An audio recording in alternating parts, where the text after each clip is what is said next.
இங்கு கூடியிருக்கும் பெண்கள் அனைவருக்கும் மக்கள் மன்றத்தின் சார்பாக வணக்கத்தை தெரியப்படுத்திக் கொள்கிறேன். போராடும் பெண்களுடன் திருச்சபை என்ற தலைப்பில் இன்று நடைபெற்றுக் கொண்டிருக்கும் இந்த கூடுகைக்கு வருகை தந்திருக்கின்ற அனைத்து தோழர்களுக்கும் வணக்கம். தோழர்களே, எங்களுடைய ஒருங்கிணைப்பாளர் மகேஷ் அவர்கள்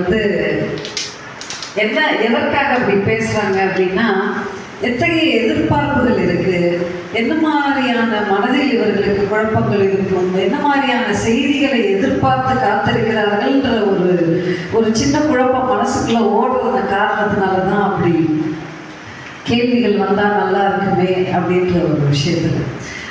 ஆனாலும் எனக்கு பட்ட சில விஷயங்களை உங்களோடு பகிர்ந்து செல்ல வேண்டும் என நினைக்கிறேன். தொடர்களே, நாங்கள் தோழர்கள் சொல்லி பழக்கமாயிடுச்சு. ஒரு கம்யூனிஸ்ட பின்னணியிலிருந்து வந்ததுனாலேயோ என்னவோ தோழர்கள்னு சொல்லுவோம். அது யாராக இருந்தாலும், வயதில் சிறியவர்களாக இருந்தாலும் சரி, பெரியவர்களாக இருந்தாலும் சரி, ஆண்களாக இருந்தாலும் சரி, பெண்களாக இருந்தாலும் சரி, எல்லோரையும் பொதுவாக தோழர்கள் என்று அழைத்து அது இயல்பாகவே அப்படி வந்துவிடும். அதனால் அதை பொறுத்துக்குங்க. அது நல்ல வார்த்தை, அற்புதமான வார்த்தை, அது நல்ல தவறில்லை. அதாவது போராடும் மகளிருடன் திருச்சபை, பெண்கள் எத்தகைய போராட்டங்களை வாழ்க்கையில் எதிர்கொள்கிறார்கள் அப்படின்னு பார்க்கணுன்னா, நம்ம கொஞ்சம் வரலாற்று ரீதியான விஷயங்களை நம்ம தெரிஞ்சுக்கிட்டாதான் நாம் எவ்வளவு கடந்து வந்திருக்கிறோம், எத்தகைய கொடுமைகளை கடந்து வந்திருக்கிறோம் அப்படின்றது நமக்கு புரியும். அதாவது இன்னைக்கு நம்ம எல்லாரும் அழகாக உடை உடுத்தி கொண்டு வந்திருக்கிறோம். எல்லோரும் ஒரு கொஞ்சமாவது சொத்தோடு இருக்கிறோம். ஆனால் பெண்களுக்கு இதெல்லாம் மறுக்கப்பட்ட காலம் உண்டு. ரொம்ப பின்னாடி எல்லாம் கிடையாது. இப்போ சமீபத்தில் ஒரு வைக்கம் போராட்டம் நடந்து 100 ஆண்டுகள் அப்படின்னு சொல்கிறோம். தோல் சீலை போராட்டம் நடந்து 200 ஆண்டுகள் ஆகிறது. வெறும் 200 ஆண்டுகள் தான். 200 ஆண்டுகளுக்கு முன்பு நம்மால் என்ன பண்ண முடியாது, இடுப்புக்கு மேலே உடை உடுத்த முடியாது. அப்போ அந்த நிலையில் இருந்தவர்கள் பெண்கள். இப்போ காஞ்சிபுரத்தை பற்றி மகேஷ் பேசும்பொழுது சங்கராச்சாரியரை பற்றி கோபமாக பேசிட்டு போனாங்க. எதற்காக பேசினார்கள் தெரியுமா? புரட்சியாளர் அம்பேத்கர் பெண்களுக்கு சொத்துரிமை வேணும்னு கேட்டார். பெண்களுக்கு சொத்துரிமை வேணும் அப்படின்றது எதன் மூலம் கேட்டார் அப்படின்னா, இந்த ஹிந்து கோட் பில் அப்படின்ற ஒரு இந்து சட்ட மசோதா கொண்டு வர முயற்சித்தார். அதில் பெண்கள் அவர்களுக்கு சொத்து, விவாகரத்து செய்ய உரிமை, சாதி மறுத்து திருமணம் செய்து கொள்ள உரிமை, இப்படி பல்வேறு விஷயங்களுக்காக அந்த சட்டத்தை அவர் வடிவமைத்திருந்தார். அந்த சட்டத்துக்கு கடுமையான எதிர்ப்பு. எங்கிருந்து எதிர்ப்பு தொடங்கியதுன்னா சங்கராச்சாரியத்திலிருந்து தொடங்கியது. சங்கராச்சாரிய என்ன பண்ணார்னா, உடனடியாக பெண்களை திரட்டி, நீங்கள்லாம் போய் டெல்லியில் பார்லிமெண்ட்டுக்கு முன்னாடி போராடணும். என்னன்னு சொல்லி போராடணும்னா, எங்களுக்கு சொத்துரிமை வேண்டாம். எப்படி பாருங்க, நம்ம கையை எடுத்து நம்ம கண்ணை குத்த வைக்கிற கதை தான் இது. அதாவது பெண்கள்லாம் என்ன சொன்னாங்கன்னா, எங்களுக்கு பாரம்பரியத்தை பாதுகாப்பது தான் முக்கியம், எங்களுக்கு சொத்து வேண்டாம் அப்படின்னு சொல்லிட்டு நேருக்கு தந்தி அனுப்புனாங்க. ஏகப்பட்ட தந்திகளை அனுப்புனாங்க. அது மட்டுமல்லாமல் அம்பேத்கரனுடைய உருவ பொம்மையை எரித்தார்கள். பாராளுமன்றத்துக்கு முன்பு மிகப்பெரிய ஒரு போராட்டத்தை செய்தார்கள். யாருக்காக அம்பேத்கர் யோசித்தாரோ, பெண்களுக்கு சொத்துரிமை வேண்டும் என்று பாடுபட்டார். ஆனால் எங்களுக்கு வேண்டாம் சொல்லி என்ன பண்ணாங்க, அந்த அளவுக்கு பெண்களை மூளைச்சலவை செய்து வைத்திருந்தது சனாதனம். அந்த சனாதன கும்பலினுடைய ஒரு தலைவனாகத்தான் சங்கராச்சாரி காஞ்சிபுரத்தில் இருக்கிறாரு. அந்த ஒரு கோபத்தில் தான் ஏன்னா அவர் சொன்னாரு, அம்பேத்கர் இப்படி கொண்டு வந்தப்ப சங்கராச்சாரி சொன்ன விஷயம் என்னன்னா, அவர்களுடைய பாஷையை சொல்றாரு, ஸ்திரீகளுக்கெல்லாம் சொத்து கொடுத்தா ஸ்திரீகள் என்ன பண்ணுவாங்கன்னா, அவளுக்கு பிடிச்ச ஆம்படையானோட ஓடிடுவாங்க. இதுதான் சங்கராச்சாரி சொன்ன வார்த்தை. இந்த வரிகள் இது இன்னும் நூல்களில் இருக்கு. இருக்கு. நான் அதை ஆவணங்களோடு எடுத்து சொல்ல முடியும், ஆதாரத்தோடு எடுத்து சொல்ல முடியும். அப்போ இப்படிப்பட்ட ஒரு சிந்தனை கொண்டவர்கள். நான் வந்து ஆர்எஸ்எஸ்னுடைய ஒரு சர்க்குலர், ஏன் இந்த சனாதனவாதிகளை நாம் எதிர்க்க வேண்டும் அப்படின்னா, ஆர்எஸ்எஸ்னுடைய சர்க்குலர் 31 பாயிண்ட் கொண்டது. அந்த 31 பாயிண்ட்ல அதை இன்றளவும் அவர்கள் செயல்படுத்தி கொண்டு வருகிறார்கள். அதில் என்னென்ன பாயிண்ட்ஸ் இருக்கோ அத்தனை பாயிண்ட்ஸையும் அவங்க என்ன பண்ணிட்டு வராங்க, ஒவ்வொன்றா நடைமுறைப்படுத்தி கொண்டே வருகிறார்கள். அதில் வந்து சொல்லுவாங்க, யாரை வந்து அவர்கள் எதிரிகளாக பார்க்கிறார்கள் என்றால், அவர்களுக்கு பிடிக்காதது 4M, 4M ஆங்கில எழுத்து M அப்படின்னு சொல்லுவோம். ஒன்று அவர்களுக்கு பிடிக்காதது மெக்காலே, அடுத்தது மிஷனரிஸ், கிறிஸ்தவ மிஷனரிகளை பிடிக்காது, முஸ்லிம்ஸ் பிடிக்காது, நான்காவது மெட்டீரியலிஸ்ட், அதாவது கம்யூனிஸ்டுகள், நாத்திகர்கள், இவங்களாம் தான் மெட்டீரியலிஸ்ட்னு சொல்லுவோம். இந்த 4 பேரையும் அவர்களுக்கு பிடிக்காது. அதில் சொல்கிறாங்க, எங்கெல்லாம் கிறிஸ்தவ கோயில்கள் இருக்கிறதோ அந்த கோயில்களை எல்லாம் இடிக்க வேண்டும், அதற்கு அடியில் என்ன பண்ணணும்னா இந்து சாமிகளை, சிலைகளை புதைக்க வேண்டும். இது நடக்குதா இல்லையா? இன்றளவும் அதை என்ன பண்ணிட்டு இருக்கிறாங்க, இங்கே விட வடநாடுகளில் உச்சமாக நடக்குது. ஏன்னா இங்கேயே அந்த அளவுக்குன்னா, இங்கே வந்து பெரியார் இருந்தால் ஓரளவுக்கு திராவிட சிந்தனைகள், பகுத்தறிவு சிந்தனைகள் இங்கே தமிழகத்தில் இல்லை தென்னகத்தில் மேலோங்கி இருந்த காரணத்தினால் அவர்களால் என்ன பண்ண முடியல, இந்த பகுதியில் அவர்களால் ஜெயித்து வர முடியல. ஆனால் அவங்களுடைய திட்டமே என்னென்னா, கான்ஸ்டியூஷனில் கை வைக்கணும். இன்று இந்த இந்தியா கூட்டணின்ற ஒன்று இல்லாமல் இருந்திருந்தால், கண்டிப்பாக பெரும்பான்மையுடன் பாஜக ஆட்சிக்கு வந்திருந்தால் அவர்கள் முதலில் எதன் மீது கை வைத்திருப்பார்கள்னா, நம்மளுடைய அரசமைப்பு சட்டத்தின் மீது கை வைத்திருப்பார்கள். அதிலும் குறிப்பாக அவங்களுக்கு அந்த ஒரு ரஃப் டிராஃப்ட் வந்து ஒன்று ப்ரெசென்ட் பண்ணாங்க. அந்த ரஃப் டிராஃப்ட் அதில் என்ன சொல்லியிருந்ததுன்னா, கிறிஸ்தவர்களுக்கு வாக்குரிமை கிடையாது.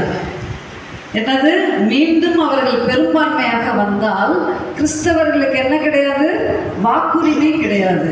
கிறிஸ்தவர்களுக்கு வாக்குரிமை இல்லைன்னா இந்த நாட்டில் குடிமக்களாக நாம் வாழ முடியாது தோழர்களே. அதாவது நான் ஒரு குடிமகன் இல்லை ஒரு குடிமகள் அப்படின்னு சொன்னால் நமக்கு அடிப்படையாக என்ன இருக்கணும், வாக்குரிமை இருக்கணும். அப்போ வாக்குரிமை இல்லைன்னா உங்களுக்கு ரேஷன் கார்டு கிடையாது, உங்களுக்கு எதுவுமே கிடையாது, எந்த ஒரு உரிமையும் கிடையாது. எல்லா உரிமைகளையும் பறித்துவிட்டு நம்மை ஏதோ ஒரு 2ஆம் தர குடிமக்களாக, அகதிகளாக ஆக்குவது தான் பாஜகவினுடைய ஒரு திட்டம். இந்த அபாயங்களை நாம் உணர வேண்டும். அதனால நாம் ஏன் வந்து சனாதனத்தை எதிர்க்கிறோம், அதற்கும் பெண் உரிமைக்கும் எப்படி சம்பந்தம் அப்படின்னா, கான்ஸ்டியூஷன் வரத்துக்கு முன்னாடி பெண்களுடைய நிலைமை எப்படி இருந்ததுன்னா, பெண்கள் சூத்திரர்கள் அவர்கள் கொடுக்கின்ற சாட்சிகள் செல்லாது, அவங்கள ஒரு மனிதர்களாகவே பாவிக்கல, அதனால தான் அவங்க சாட்சி செல்லாது. அதாவது ஏன் மெக்காலே பிடிக்கலன்னு என்ற ஒரு விஷயத்துக்கு வரும். வில்லியம் ஜோன்ஸ் அப்படின்ற ஒரு ஆங்கிலேயர், ஒரு நீதிபதி, அவர் தான் முதலாக என்ன பண்ணார் அப்படின்னா, இந்த இந்த மனுஸ்மிருதியை டிரான்ஸ்லேட் பண்ணுறாரு. இதில் என்னதான் சொல்லப்பட்டிருக்கு, ஏன்னா அப்போ நீதிமன்றங்களில் நீதிபதி, ஆங்கிலேய நீதிபதி உட்கார்ந்துருந்தாலும் பக்கத்தில் யார் உட்கார்ந்துருப்பார்னா ஒரு பார்ப்பன பண்டிதர் உட்கார்ந்துருப்பார். அந்த பார்ப்பன பண்டிதர் எப்படி வந்து அந்த நீதிபதிக்கு எடுத்து அட்வைஸ் பண்ணுவார்னா, அந்த மனு தர்மத்தில் என்ன சொல்லப்பட்டிருக்கோ அதை எடுத்து தான் அவர் சொல்வார். மனு தர்மம் என்ன சொல்லுது, ஒரு குலத்துக்கு ஒரு நீதி. அதாவது ஒரு பாப்பா கொலையே பண்ணிட்டு வந்துட்டுதா கூட அவனுக்கு முடிய வந்து மழிச்சு அனுப்பிச்சிடணும். 4 முடியும் மழிச்சு அனுப்பிச்சா போதும், ஒரு கொலையே செய்து வந்திருந்தால் கூட. ஆனால் வேறு சாதியை சேர்ந்தவர்கள் அந்த தவறை செய்திருந்தால், அந்த கொலையை செய்திருந்தால் அவர்களுக்கு மரண தண்டனை, தூக்கு தண்டனை எல்லாம் கொடுக்கப்படும். அப்ப மனு தர்மத்தை நாம் ஏன் எதிர்க்கிறோம்னா, அது குலத்துக்கு ஒரு நீதியை என்ன பண்ணுது, வழங்குது. அப்ப இது மேலதான் மெக்காலே கை வச்சார். மெக்காலே என்ன பண்ணார்னா, இந்தியன் பீனல் கோட், இந்திய தண்டனை சட்டம் அப்படின்ற ஒரு சட்டத்தை கொண்டு வந்தார். அதனுடைய சிறப்பம்சம் விசுவாசம் என்னன்னா, சட்டத்திற்கு முன்பு எல்லோரும் சமம். சட்டத்துக்கு முன்பு எல்லோரும் சமம். அது எந்த சாதியாக இருந்தாலும் சரி, அது ஆணாக இருந்தாலும் சரி, பெண்ணாக இருந்தாலும் சரி. இது எவ்வளவு மிகப்பெரிய ஒரு சாதனை அல்லவா இந்தியாவில். அப்ப அதனாலதான் RSS காரனுக்கு யாரை பிடிக்காது? மெக்காலேவை பிடிக்காது. நாம் ஆகையால் தான் நாம் மெக்காலேவை கொண்டாடுறோம். மெக்காலேயினுடைய இன்னொரு சாதனை என்ன தெரியுமா? அப்பெல்லாம் காலையில் பிள்ளைங்க எழுந்திருச்சு நேராக எங்கே போகும்னா, அம்மா அப்பா எந்த தொழில் செய்ய கிளம்புறாங்களோ, அது விவசாயமோ கல்லறுக்கோ எந்த வேலைக்கு போகிறாங்களோ, கூட பிள்ளைகள் என்ன பண்ணோம்? பெற்றோரோட கிளம்பி போயிடும். அதை தான் நம்ம என்ன சொல்கிறோம்? அந்தந்த வீட்டில் இப்போ கூட அந்த மாதிரியான ஒரு குலக்கல்வி திட்டத்தை கொண்டு வர திட்டம் இருக்கு. இந்த புதிய கல்விக் கொள்கை அதை செய்ய முயற்சிக்கிறது. அப்போ மெக்காலே என்ன சொன்னார்னா, இது என்னடா இது அநியாயமா இருக்குது, இங்கே எல்லாம் குலத்தொழில செய்துங்க, அப்பா முடிவெட்டுறவராக இருந்தால் பிள்ளையும் போய் முடிவெட்டுது, இப்படி இருந்தால் என்ன ஆகுதுன்னு சொல்லிட்டு முதலாக பப்ளிக் ஸ்கூல்ஸ், அதற்கு முன்னாடி பப்ளிக் ஸ்கூல்ஸ் கிடையாது, இப்ப அரசு பள்ளிகள் இருக்கு இல்லையா, அரசு பள்ளிகள் மெக்காலே கொண்டு வந்தது. மெக்காலே இல்லைன்னா வெறும் குருகுலங்கள் மட்டும்தான் இருந்திருக்கும். பார்ப்பனர்கள் மட்டும்தான் என்ன பண்ணியிருப்பாங்க? படித்திருப்பார்கள். மிஞ்சி மிஞ்சி சில திண்ணை பள்ளிகள் இருந்தது. அந்த திண்ணை பள்ளிகளில் யார் படித்தாங்கன்னா, ஏதோ இந்த வேளாள பிள்ளைகள், கொஞ்சம் சாதியிலே கொஞ்சம் உயர்ந்தவர்கள் படித்து கொண்டிருந்தார்கள். இப்படி தான் இங்கே நிலைமை இருந்தது. அதுவும் அறிவியல் கல்வி அல்ல, எல்லோரும் படித்தது வேத கல்வி மட்டும்தான். வேதம்ன்ற கல்வி, இங்கே சொல்லப்படுற வேதம் வேற, அவர்கள் சொல்ற வேதம் வேற. நம்ம பைபிளை, திருச்சபை என்ன பண்ணுதுன்னா, பைபிளை எல்லாத்தையும் கொடுத்து படின்னு சொல்லுது, நிறைய படி அப்படின்னு சொல்லுது. ஆனால் அவர்கள் என்ன சொல்ல மாட்டாங்க, நீ படிச்சுன்னா காதலை ஈயத்தை ஊற்றணும், நீ எப்படி படிக்கலாம், நீ எந்த சாதிக்காரன், நீ எப்படி பைபிளை, நீ எப்படி வேதத்தை, அதனால தான் அதை மறை பொருள்னு சொல்கிறாங்க. மறை பொருள்ன்றது எல்லோருக்கும் வெளிப்படையான ஒன்று கிடையாது. இப்படி இந்த சனாதனவாதிகளை எதிர்த்து தான் புரட்சியாளர் அம்பேத்கர் தொடர்ந்து என்ன பண்ணாரு? போராடினார். அவர் அமைச்சர் பதவியை ஏன் தூக்கி போட்டார் தெரியுமா? இதற்காக தான் தூக்கி போட்டார்.